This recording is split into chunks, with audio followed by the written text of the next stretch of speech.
নারী ফুটবলারদের সামনে একের পর এক কঠিন মিশন। এশিয়ান কাপের কোয়ালিফায়ারের বাধা পার হতে না হতেই সিনিয়র দলটার অনেকেই নেমে পড়েছে অনূর্ধ্ব-20 নারী এশিয়ান কাপের বাছাই পর্বে।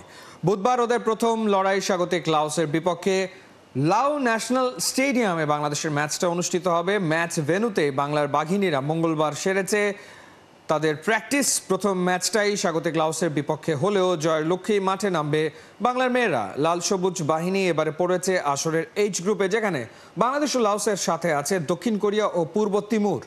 এই আসরটাকে কোচ পিটার বাটলার শুরু থেকেই দেখছেন সিনিয়র এশিয়ান কাপের প্রস্তুতি হিসেবে।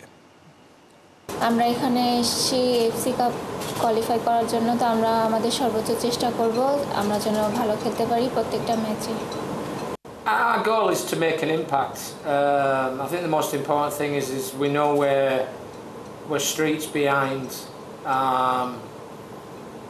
Korea in terms of actual, their professionalism and their organisation, and you can go on and on and on, investment, etc., and the quality of their players. However, we've restarted. We've achieved one goal by qualifying for the Asian Cup Senior Nationals in next March, but obviously this is a very, very important competition to us in terms of seeing where we are in terms of our development at under 20 level.